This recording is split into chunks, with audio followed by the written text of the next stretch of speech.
Hello dear aspirants, આપ સર્વેનું અમારી YouTube channel game changing સાયકોલોજીમાં હાર્દિક સ્વાગત છે. આજના વિડીયોમાં આપણે પ્રોબેશન ઓફિસર, ચીફ ઓફિસર તેમજ અન્ય સરકારી પરીક્ષાઓ માટે સમાજ કાર્ય વિષયમાંથી ઘણા પ્રશ્નો પૂછાય છે. એ અંગે આપણે સામાજિક વૈયક્તિક સેવા કાર્યના મોડેલ્સની ચર્ચા કરી રહ્યા છે. જે સોશિયલ વર્કમાં જે વિદ્યાર્થીઓ જોડાયેલા છે બેચલર અને માસ્ટર્સમાં, એ લોકોને માટે પણ આ વિડીયો ઉપયોગી છે. મેં અગાઉના વિડીયોમાં એક ક્વેશ્ચન પૂછ્યો હતો કે સિગમન્ડ ફ્રોઈડે કયો સિદ્ધાંત આપ્યો છે. તો અહીંયા એક વિદ્યાર્થીએ કરેક્ટ આન્સર આપ્યો છે. મનોગયાત્મકનો પ્રિન્સિપલ જે છે એ સિગમન્ડ ફ્રોઈડે આપ્યો હતો. બીજો એક ક્વેશ્ચન એવો પૂછ્યો હતો કે પાવલોવે કયા પશુ ઉપર, એટલે કે કયા જે પ્રાણી છે એની ઉપર પ્રયોગ કર્યો હતો. તો એણે કૂતરા ઉપર પ્રયોગ કર્યો હતો. અને મેં એવું પણ પૂછ્યું હતું કે એ પ્રયોગ છે એનું નામ શું છે. તો એને પ્રશિષ્ટ અભિસંધાન કે શાસ્ત્રીય અભિસંધાન તરીકે પણ ઓળખવામાં આવે છે. તો આ બંને વિદ્યાર્થીઓના કરેક્ટ આન્સર બદલ આપણે એમને એપ્રિશિએટ કરીએ છીએ. અને ફ્યુચરના વિડીયોમાં પણ તમે આવી જ રીતે કમેન્ટ આપતા રહેશો, જેથી કરીને એ તમને પણ હેલ્પફુલ બને અને સાથે સાથે બીજા વિદ્યાર્થીઓ માટે એક મોટિવેશન તરીકે પણ પ્રૂફ થાય. ફર્સ્ટ અને સેકન્ડ મોડેલની આપણે ચર્ચા કરી હતી, જેમાં નિદાનાત્મક મોડેલ અને વર્તનના ફેરફારના મોડેલ વિશે ડિટેલમાં આપણે અભ્યાસ કર્યો હતો. આજના વિડીયોમાં આપણે સમસ્યા સમાધાનનું મોડેલ, એટલે કે પ્રોબ્લેમ સોલ્વિંગ મોડેલ્સ જે છે એની અભ્યાસ કરવાના છીએ. સો સમસ્યા સમાધાન મોડેલનો જે વિકાસ છે એ ઈસવીસન 1857માં પર્લ મેન અને હેલન હેરિસ દ્વારા શિકાગો યુનિવર્સિટીમાં સમાજ કલ્યાણ વિભાગમાં કરવામાં આવ્યો હતો. ઇમ્પોર્ટન્ટ છે, તમે તમારી રીતે નોટ કરી લેજો. MCQમાં પણ પૂછાઈ શકે એમ છે કે કોણે એનો વિકાસ કર્યો હતો. તો 1957માં પર્લ મેન અને હેલન હેરિસ આ બંને ક્યાંના જે વિદ્વાનો હતા, તો શિકાગો યુનિવર્સિટીમાં, અને સાથે સાથે કયા વિભાગમાં, તો સમાજ કલ્યાણ વિભાગમાં એનો વિકાસ કરવામાં આવ્યો હતો. આ મોડેલ મુજબ સેવાર્થી તરીકે વ્યક્તિ કે કુટુંબ હોય બંનેની ક્ષમતાઓમાં વૃદ્ધિ કરવાનો સામાજિક વૈયક્તિક સેવા કાર્યનો ઉદ્દેશ છે. તો મુખ્ય ઉદ્દેશ શું છે? તો સેવાર્થી તરીકે ભલે કોઈ વ્યક્તિ હોય કે કોઈ કુટુંબ હોય, એની બંનેની ક્ષમતા, એટલે કે એની કેપેસિટીને ઇન્ક્રીઝ કરવાની છે અને સાથે સાથે વૃદ્ધિ કરવાનો અને જે એમના પ્રોબ્લેમ છે એ સોલ્વ કરવાનો, એ આ જે મોડેલ છે સમસ્યા સમાધાનનો, એનો મુખ્ય ઉદ્દેશ્ય છે. ઓકે, અહીંયાથી પણ અગત્યનો પ્રશ્ન છે કે સેવાર્થીની મુખ્ય બે સમસ્યાઓ કઈ કઈ હોય છે. તો સંબંધોને લાંબા સમય સુધી સ્થિર રાખવા અને જે તે ભૂમિકા ભજવવાની સમસ્યા. કોઈ પણ સંબંધ હોય એને લાંબા સમય સુધી સ્થિર રાખવો, કોન્સ્ટન્ટ રાખવો એ, અને સાથે સાથે જે તે ભૂમિકા ભજવવી, એનો જે રોલ છે એ અદા કરવો. તો આ બે મુખ્ય સમસ્યાઓ જે છે એ દરેક સેવાર્થીની હોય છે. સેવાર્થીને સમસ્યાનો ઉદ્ભવ ત્યારે થાય છે જ્યારે તે સમસ્યા દૂર કરવાની પ્રયુક્તિઓ કે તેના ઉકેલ દ્વારા સમસ્યા દૂર કરી શકતો નથી. હવે સેવાર્થી છે એને ક્યારે ખબર પડશે, ક્યારે એ સમસ્યાનો અનુભવ કરશે? તો જે તે પ્રયુક્તિ એ વાપરે છે, એટલે કે જે ક્રિયા એ કરે છે, જે મેથડ એ વાપરે છે જેથી કરીને પ્રોબ્લેમનું સોલ્યુશન આવી શકે તે, અને સાથે સાથે જેને સોલ્યુશન મળ્યું છે, એટલે કે ઉકેલ મળ્યો છે, તો એ અંતર્ગત એના જો પ્રોબ્લેમ સોલ્વ નથી થતા, તો એને કારણે એની જે સમસ્યા છે એ દૂર નથી થતી અને એ વધારે ને વધારે સમસ્યાનો અનુભવ કરે છે. આથી તે સંસ્થામાં સામાજિક, મનોવૈજ્ઞાનિક કે ભૌતિક અથવા અન્ય પ્રકારની મદદ માટે આવે છે. તો એ કોઈક સંસ્થા પાસે કે કોઈક વ્યક્તિ પાસે મદદ માટે આવે છે. કઈ કઈ રીતે? તો મનોવૈજ્ઞાનિક, ભૌતિક અથવા અન્ય પ્રકારની, સાથે સાથે સામાજિક પ્રકારની પણ સમસ્યાનું સમાધાન કરવા એ જે તે વ્યક્તિ પાસે જાય છે, જેથી સમસ્યાનો ઉકેલ યોગ્ય રીતે મેળવી શકે. કારણ કે વ્યક્તિ સમસ્યાથી ઘેરાયેલી છે, એના સોલ્યુશન માટે એ એના પ્રોબ્લેમને અંતર્ગત અલગ અલગ વ્યક્તિઓ પાસે એ પ્રોબ્લેમ સોર્ટ આઉટ કરવા માટે જાય છે.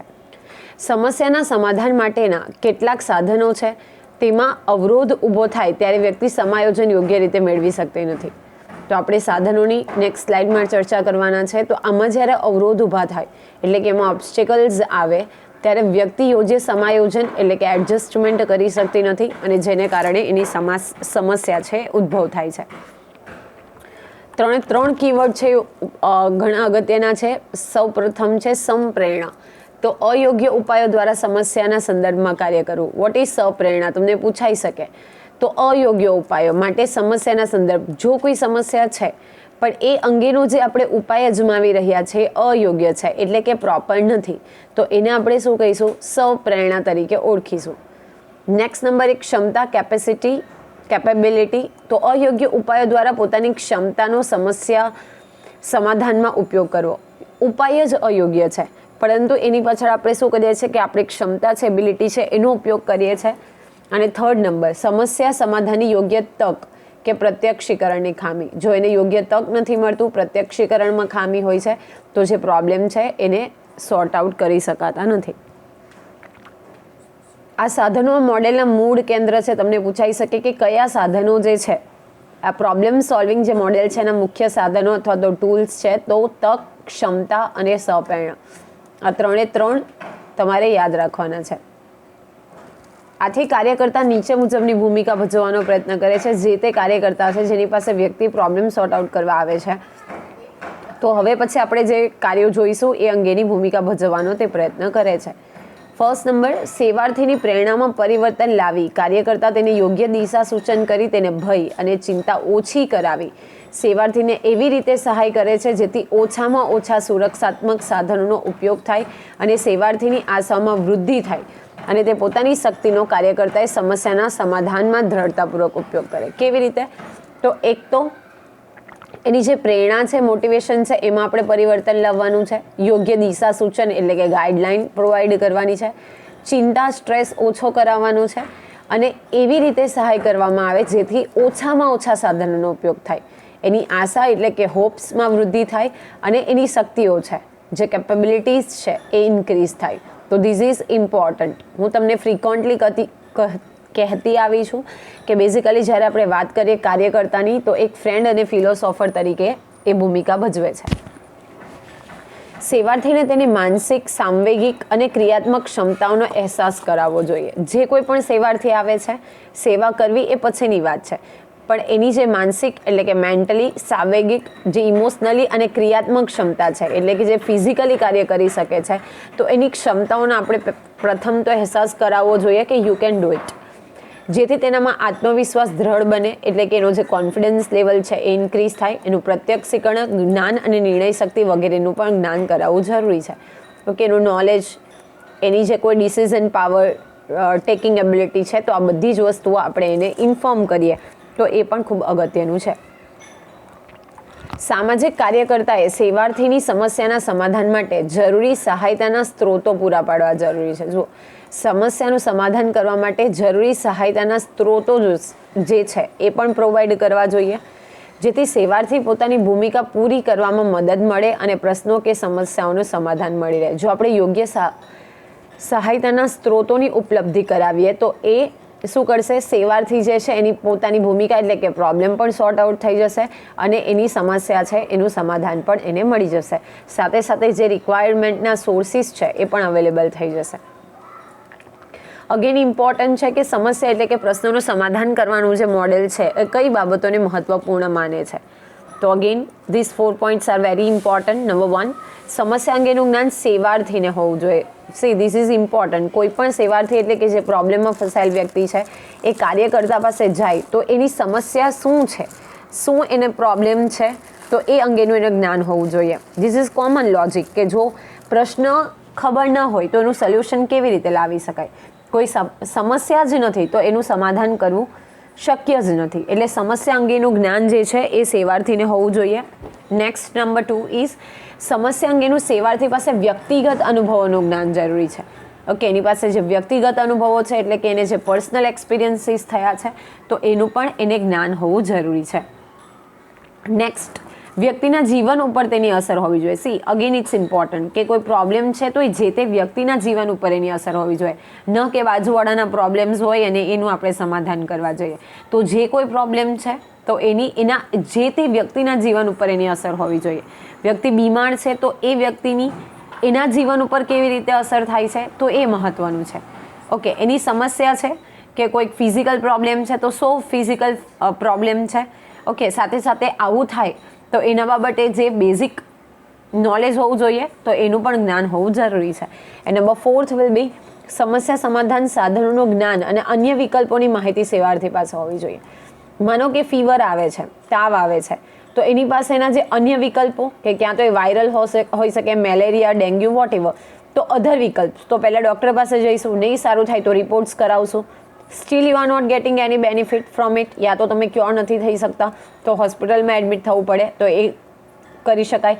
તો અન્ય વિકલ્પો જે મેં તમને જણાવ્યા એવા દરેકે દરેક પ્રોબ્લેમના અન્ય પણ વિકલ્પો હોય છે, તો એ વિકલ્પોનું પણ જ્ઞાન જે તે સેવાર્થી છે એને હોવું જોઈએ. અગેન ઇમ્પોર્ટન્ટ કે આ જે સમસ્યા સમાધાન મોડેલ છે એનો ઉદ્દેશ્ય શું છે, what is the motive of this problem solving model. તો આ મોડેલમાં કોઈ વિશિષ્ટ સમૂહ કે વ્યક્તિને મદદ કરવાનો હેતુ નથી, કોઈ એક પર્ટિક્યુલર ગ્રુપ યા તો એક કોઈ પર્સનલ વ્યક્તિને આમાં મદદ કરવાનો આપણો હેતુ નથી. પર્યાવરણ અને મનોવૈજ્ઞાનિક સમસ્યાઓનો ઉપચાર અલગ અલગ કરવામાં નથી આવતો, પરંતુ આ મોડેલમાં વ્યક્તિની સમસ્યા બાહ્ય કે આંતરિક પરિબળોને કારણે હોય, પરંતુ તેને મદદ કરવાનો હેતુ છે. જુઓ, જે પર્યાવરણીય અને મનોવૈજ્ઞાનિક, ઓકે, મતલબ સોસાયટીને લગતા, સમાજને લગતા પ્રશ્નો સાથે સાથે કોઈ મનોવૈજ્ઞાનિક દૃષ્ટિકોણથી લગતા જે પ્રશ્નો છે એનો અલગ અલગ ઉપચાર નથી કરવામાં આવતો, પરંતુ ભલે એ સમસ્યા બાહ્ય હોય કે આંતરિક હોય, પરંતુ ફાઇનલી એને મદદ કરવાનો જે હેતુ છે એ આ મોડેલનો મુખ્ય ઉદ્દેશ્ય છે. આ મોડેલ એ બાબતમાં દ્રઢ વિશ્વાસ રાખે છે કે જીવનમાં અનેક સમસ્યાઓ આવે છે. Okay, problems will be there in our life, many problems. જીવન જ સમસ્યાઓનું સમાધાન કરવાની પ્રક્રિયા છે. જો સમસ્યાઓ આવે છે પરંતુ જીવન જ સમસ્યાનું સમાધાન કરવાની પ્રક્રિયા છે. અને એવું કહેવાય છે, ફિલોસોફર્સ, ગાઈડ્સ, વિચારકો, લેખકો એવું કહે છે કે એવી કોઈ પણ પ્રોબ્લેમ નથી હોતા કે સમસ્યા નથી હોતી કે જેનું સમાધાન એટલે કે એનું સોલ્યુશન ન મળે. વસ્તુ છે કે આપણે એ બાબતમાં અથવા તો એ ડિરેક્શનમાં ફાઇન્ડ આઉટ કરીએ કે કેવી રીતે સોલ્યુશન મળી શકે, અથવા અધર રિસોર્સિસ આપણને કઈ રીતે અવેલેબલ થઈ શકે, તો એ સમાધાન કરવાની પ્રક્રિયા છે. આથી સમસ્યા સમાધાન અંગેનું જ્ઞાન અને પ્રયુક્તિની જરૂરિયાત હોય છે કે વ્યક્તિ પોતાની સમસ્યાનું સમાધાન મેળવી શકે. તો મેઇન ઇન્ટેન્શન કે વ્યક્તિ પોતાની સમસ્યા જે છે, પ્રોબ્લેમ છે, એનું સમાધાન મેળવી શકે એ આ મોડેલનો મુખ્ય ઉદ્દેશ્ય છે. અગેન ઇમ્પોર્ટન્ટ છે, સમસ્યા સમાધાન મોડેલના કયા કયા તત્વો છે, તો મુખ્ય 4 તત્વો છે. એક છે વ્યક્તિ, જે વ્યક્તિને પ્રોબ્લેમ છે તો એ વ્યક્તિ પોતે, સમસ્યા, એને કયા પ્રોબ્લેમ છે, એ કઈ સમસ્યા, કયા પ્રશ્નો છે જે એનું નિરાકરણ ઝંખે છે. સ્થાન, ઓકે, એને ક્યાં જવું જોઈએ, આપણે અગાઉના વિડીયોમાં પણ ચર્ચા કરી હતી કે અલગ અલગ જગ્યાઓ અલગ અલગ પ્રોબ્લેમ્સ રિલેટેડ છે, તો અકોર્ડિંગ ટુ દેટ સ્થાન એટલે કે ઇન્સ્ટિટ્યુશન્સ જે છે, પ્રક્રિયા, અને આ જે પ્રોબ્લેમ છે એ સોર્ટ આઉટ કરવા માટે આપણે કઈ પ્રોસેસ કરીએ છીએ, તો એ પ્રક્રિયા. તો આ 4 જે તત્વો છે, ઓકે, મતલબ elements, again it is important, વ્યક્તિ, સમસ્યા, સ્થાન અને પ્રક્રિયા. સમસ્યાના યોગ્ય અભ્યાસ પછી તેનું નિદાન કાર્ય શક્ય બને છે. જો કોઈ પણ સમસ્યા હોય પહેલાં એનો અભ્યાસ કરવો પડે, ઓકે, એની ઉપર ઇન ડેપ્થ જવું પડે, શું પ્રોબ્લેમ છે, કયા કારણે છે, એનું સોર્ટ આઉટ કેવી રીતે કરી શકાય એ બાબતનું આપણને જ્ઞાન હોય, અને ત્યાર પછી જ એનું નિદાન એટલે કે સોલ્યુશન શક્ય બને છે. સમસ્યાનું કારણ અને સેવાર્થીને કઈ રીતે મદદ કરવાની છે તે બાબત પણ નક્કી કરે છે. ઓકે, કયા કારણે સમસ્યા ઉદ્ભવી છે, સાથે સાથે આપણે સેવાર્થીને કઈ રીતે મદદ કરી શકીએ, તો એ બાબત પણ અગત્યની છે. અને કાર્યકર્તા જે છે એ 3 પ્રકારનું નિદાન કરે છે. ઓકે, કયા 3 પ્રકારનું નિદાન કરે છે? અગેન ઇટ્સ ઇમ્પોર્ટન્ટ કે કોઈ કાર્યકર્તા પાસે સેવાર્થી આવે છે તો એ કયા 3 પ્રકારનું નિદાન કરે છે. ફર્સ્ટ નંબર ઇઝ ગતિશીલ નિદાન, સેકન્ડ નંબર કારણાત્મક નિદાન, એન્ડ થર્ડ નંબર ઉપચારાત્મક નિદાન. સો વોટ ઇઝ ગતિશીલ નિદાન? તો જેમાં સેવાર્થીની સમસ્યા તથા તેનો પર્યાવરણ સાથે સંબંધ, વર્તમાન સ્થિતિની સમસ્યા ઉત્પન્ન કરવામાં શું ભૂમિકા છે અને તેની વ્યક્તિ પર શું પ્રભાવ પડે છે તે જાણવામાં આવે છે. ઓકે, જે પ્રેઝન્ટ પ્રોબ્લેમ છે એનો પર્યાવરણ, સોસાયટી, સમાજ સાથે શું સંબંધ છે, વર્તમાન સ્થિતિમાં સમસ્યા ઉત્પન્ન થવા માટે શું ભૂમિકા છે, શા માટે એ પોઝિશન જે છે યા તો પ્રોબ્લેમ છે ક્રિએટ થયો છે, અને સાથે સાથે પ્રોબ્લેમ વ્યક્તિ ઉપર શું પ્રભાવ પાડે છે, એટલે કે એની ઇમ્પેક્ટ જે તે વ્યક્તિ ઉપર શું છે, તો તે જાણવા માટે આ ગતિશીલ નિદાનનો ઉપયોગ થાય છે. નંબર 2 ઇઝ કારણાત્મક નિદાન. તો સેવાર્થીના સમસ્યાત્મક વ્યવહારને સંબંધિત ઘટનાઓને તપાસવામાં આવે છે. જે સમસ્યારૂપ યુક્ત વ્યવહાર છે તો એને સાથે જે કોઈ ઘટનાઓ, ઇન્સિડન્ટ્સ કનેક્ટેડ છે તો એને તપાસવું. શા કારણે? તમને વર્ડ ઉપરથી જ ખબર પડી જશે કે કારણાત્મક, એનું કારણ શોધવા માટે જે પ્રક્રિયા છે એ છે કારણાત્મક નિદાન. નેક્સ્ટ ઇઝ ઉપચારાત્મક. તમને વર્ડ જોઈને જ ખબર પડી જશે એનો ઉપચાર કરવો. તો જેમાં નક્કી કરવામાં આવે છે કે કયા કયા સાધનો અને પ્રયુક્તિઓ દ્વારા સેવાર્થીની સમસ્યાનું સમાધાન કરી શકાય, કયા સાધનો, કઈ પ્રયુક્તિઓ, કઈ મેથડથી એનું સોલ્યુશન લાવી શકાય, ઉપચાર કરી શકાય. તે માટે કાર્યકર્તા પરિસ્થિતિ સુધાર અવલંબન, તાદાત્મ્યકરણ, સ્વીકૃતિ, પ્રોત્સાહન, ચર્ચા, નિર્દેશન વગેરેના સાધનોના ઉપયોગથી સમસ્યા અનુસાર કાર્ય કરે છે. ઓકે, સ્વીકૃતિ કરે, પ્રોત્સાહન આપે, ચર્ચા કરે, નિર્દેશન કરે. ઓકે, આ બધાને આધારે શું કરશે? ઉપચાર કરવામાં આવશે. In short, the method with which જે પ્રોબ્લેમ છે દેટ ઇઝ એ સોલ્યુશન મળી જાય તો એને આપણે શું કહીશું? ઉપચારાત્મક નિદાન. તો તમારે 3 યાદ રાખવાના છે: ગતિશીલ નિદાન, કારણાત્મક નિદાન અને ઉપચારાત્મક નિદાન. ઓકે, તો ધીસ ઇઝ અગેન ઇમ્પોર્ટન્ટ. તો આશા રાખું છું કે તમને આ વિડીયોમાં સમજ પડી હશે. જો તમને વિડીયો પસંદ પડે તો લાઈક કરજો, સાથે સાથે અમારી ચેનલને સબસ્ક્રાઈબ કરજો અને નોટિફિકેશન માટે તમે બેલ આઇકનને પણ પ્રેસ કરી શકો છો. સાથે સાથે મટીરિયલ માટે you can join our Telegram channel game changing psychology. Thank you for watching the video. Have a nice day.